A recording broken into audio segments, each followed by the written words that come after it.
Hari ini saya akan menunjukkan kepada anda sebuah filem drama aksi fantasi dari tahun 2008 bertajuk Hancock. John Hancock adalah seorang pemabuk. Dia menjalani hidupnya seperti orang gelandangan. Seorang budak lelaki membangunkannya dan menunjuk ke TV, tempat kejar mengejar polis sedang disiarkan. Walaupun penampilannya, dia mempunyai kuasa luar biasa. Kerana mabuk dan sikap sinis yang berterusan, dia secara tidak sengaja menyebabkan berjuta-juta dolar dalam kerosakan harta benda. Mula-mula kaki 5, kemudian papan tanda jalan, beberapa kereta polis, dan apabila dia masuk ke dalam kereta itu meniup botol minuman kerasnya, yang menimbulkan kemarahannya dan dia memusnahkan jalan dengan menghentikannya kereta, kemudian membawanya ke sekeliling, meragut bangunan dan menyucuknya di menara. Akibatnya, dia secara rutin diejek oleh orang ramai dan dianggap sebagai gangguan oleh LAPD. Selepas berpuluh-puluh kelab akhirnya seorang wanita menemui Hancock. Dia menggoda lelaki itu, mahu lelaki itu menunjukkan gua lelakinya. Dia menjawabnya dengan acuh tak acuh dan mereka memandu ketelanya. Mereka mendapat mood dan melakukan beberapa latihan yoga pasangan. Pada saat klimaks, dia membuang gadis itu jauh-jauh. Inilah sebabnya dia tidak mempunyai anak. Dia agak terkejut. Dia masuk ke dalam bilik airnya dan dia cuba menenangkannya, tetapi dia sudah berendam dan menghalau. Ray Embry ialah jurucakap perhubungan awam, mempromosikan syarikat yang ingin dilihat sebagai beramal dengan logo sepenuh hati.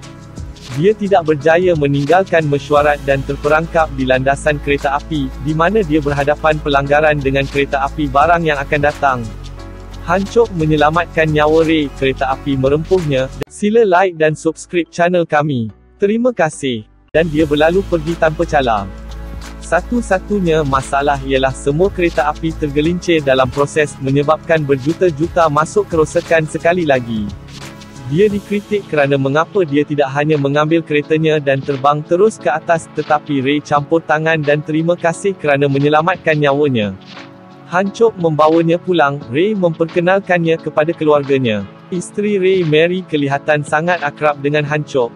Ray kemudian menjemputnya masuk dan mereka makan spaghetti dengan berbola daging. Mary merenung dengan enggan Hancock sepanjang masa. Kemudian, Ray menawarkan untuk meningkatkan imej awam Hancock, tetapi dia keberatan. Masih Ray berjaya untuk memasukkan kadnya. Di bilik tidur pasangan itu, Mary bercakap buruk tentang Hancock. Ray membelanya dan keliru mengapa dia sangat membencinya sedangkan dia hanya mahu untuk diperhatikan dan Ray ingin membantunya mencapainya. Semasa Hancock mendengar di atas bumbung, dia merasakan Ray mungkin memahaminya. Keesokan harinya, selepas memikirkannya, dia memutuskan untuk memberi peluang kepada Ray. Dia terbang ke rumahnya dan seperti biasa dia memusnahkan jalan raya. Salah seorang daripada kanak-kanak itu memanggilnya Bud Craig, jadi dia memutuskan untuk berhadapan dengannya. "Siapa nama awak?" Dalam logat Perancisnya yang menjengkelkan, dia terus memberitahu Hancock bahawa dia seorang yang cerewet. "Panggil saya Bud Craig sekali lagi." Bud Craig dan kanak-kanak itu terbang. Budak-budak lain memberi Hancock sedikit rasa hormat. Ray keluar dan gembira dia memutuskan untuk datang dan mempercayainya. Dia menangkap kanak-kanak itu dan melepaskannya supaya dia boleh pergi melihat ayahnya. Itulah perkara yang mereka akan kerjakan dengan Ray, juga jalanan tidak hebat. Ray kemudian menunjukkan kepadanya beberapa akhbar yang buruk, selepas memadamkan api pangsapuri yang dia melangkau barisan kanak-kanak untuk mendapatkan aiskrim. Atau Walter, ikan paus besar yang tersangkut di pantai. Lama datang Hancock, dan Walter terbang. Maksud Ray ialah Hancock seorang yang cerewet. Ray faham dia sunyi dan mahukan orang untuk menerima dia. Semasa dia cuba menghalangnya daripada minum, Mary kembali dan menghidupkan berita itu.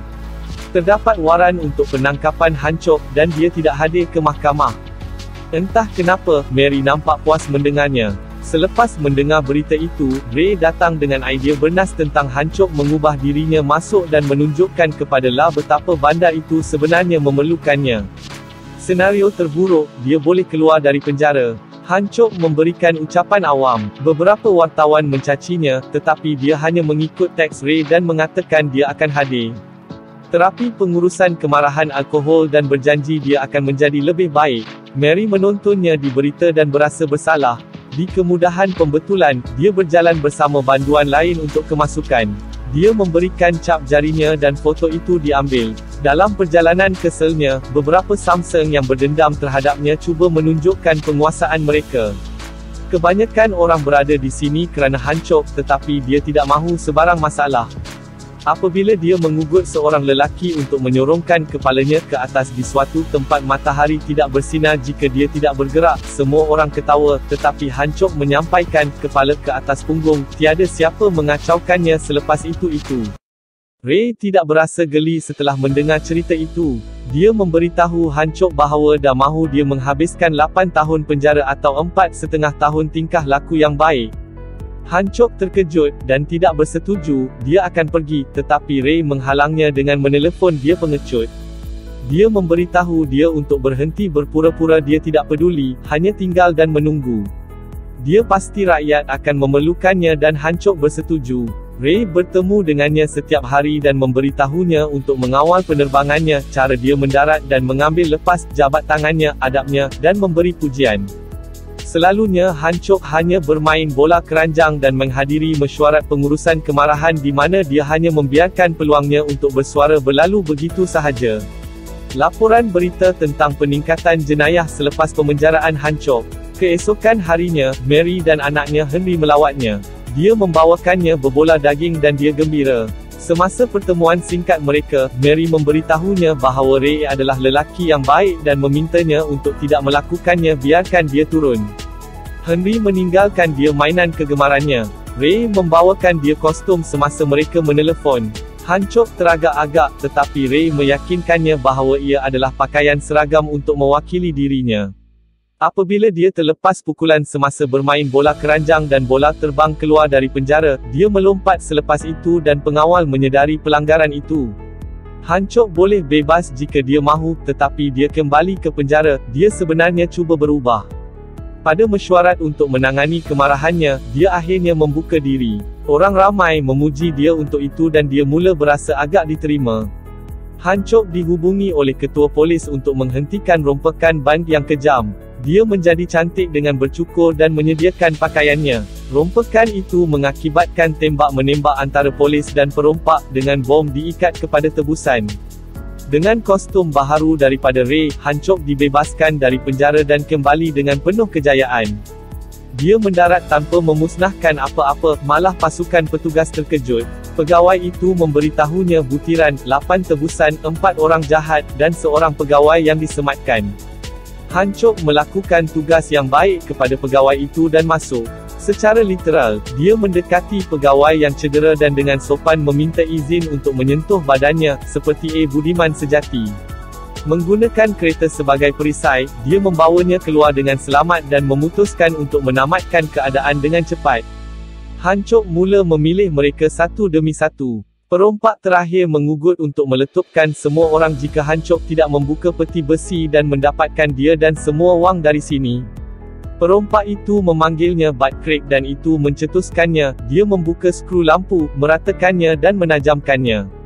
Panggil saya Butt Crack sekali lagi. Dia membuka mulut dan lengannya hilang.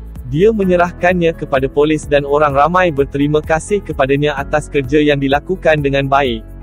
Ray bangga, atau lebih tepatnya gembira. Tiba-tiba Hancock menjadi kesayangan orang ramai. Semua orang mahukan gambar dan berjabat tangan.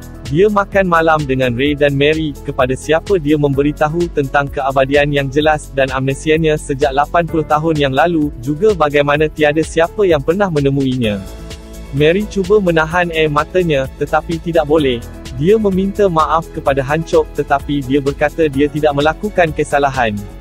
Kembali ke rumah, Hancock menidurkan Ray yang mabuk. Sebelum dia pergi, Ray memegang tangannya dan memberitahunya dia akan melakukan yang hebat, yang bergema dengan Hancock. Dia kemudian turun ke bawah dan melihat Mary sedang membasuh pinggan. Dia membuat combo, kata Mary, tangannya di atasnya, dan itu adalah petunjuk untuk beberapa kecurangan berlaku. Bukan itu sahaja, tetapi Hancock belajar bahawa Mary juga mempunyai kuasa luar biasa. Mereka berpisah dengan nada yang mengelirukan. Pada waktu pagi, Ray berasa lapar dan menyedari kerosakan yang berlaku pada rumah itu, kata Mary itu pada Hancock bersin. Dia melakukan segala-galanya untuk memainkan seorang isteri yang tidak berdaya. Hancock tiba dan apabila Ray mendapat panggilan, dia cuba menikamnya. Dia pukul dia mengancam untuk mendedahkannya melainkan dia menerangkan asal-usul mereka. Kemudian, Mary pergi berjumpa Han Chok dan kelihatan seperti orang yang berbeza. Dia memberitahunya bahawa mereka telah hidup dengan kuasa mereka selama 3,000 tahun dan dipanggil Tuhan dan malaikat pada zamannya. Dia juga menjelaskan bahawa mereka adalah yang terakhir dari jenis mereka dan ditakdirkan untuk digandingkan. Suhu meningkat dengan ketara apabila popcorn mula meletus. Mary tidak memberitahu Han Chok semua kebenaran dan Han Chok pergi untuk memberitahu Ray tentang perbualan. Pertukaran itu membawa kepada pergaduhan antara Han Chok dan Mary, yang membawa mereka ke pusat bandar Los Angeles, menyebabkan kemusnahan yang ketara kepada kawasan itu. Dia memberitahu dia bahawa dia gembira tanpa dia selama 3,000 tahun yang lalu, tetapi Han Chok tidak mengingatinya, dan memanggilnya gila. "Panggil saya gila sekali lagi," katanya. Cuaca mula berubah dan dia menghempas truk ke arahnya. Ray, yang berada di pusat bandar dalam mesyuarat perniagaan, sekali lagi mempromosikan logo sepenuh hati beliau. Kembali ke pasangan itu, pencahayaan melanda tanah dan puting beliung terbentuk di sekitar Han Chok. Dua daripada mereka berlanggar dan memusnahkan segala-galanya di sekeliling mereka. Ray melihat mereka dan mengenali isterinya menggunakan kebolehan seperti Han Chok. Semasa Han Chok memegang Mary, dia meminta maaf kepadanya atas apa sahaja yang dia lakukan. Dia tidak ingat, tetapi dia berkata dia adalah perkara yang paling indah yang pernah dilihatnya. Ray melihat semua ini dan tidak percaya. Han Chok bertemu Ray dan Mary di rumah mereka. Mary menjelaskan bahawa Han Chok secara teknikal adalah suaminya, tetapi mereka berpisah sebelum ini Ray dilahirkan. Dia menjelaskan bahawa mereka dibina dalam dua, dan bahawa mereka tertarik antara satu sama lain masa dan jarak yang jauh. Kemudian, apabila Han Chok berada di kedai arak, berita melaporkan bahawa perompak bank, sekarang Lanun, telah keluar dari penjara dengan beberapa rakan.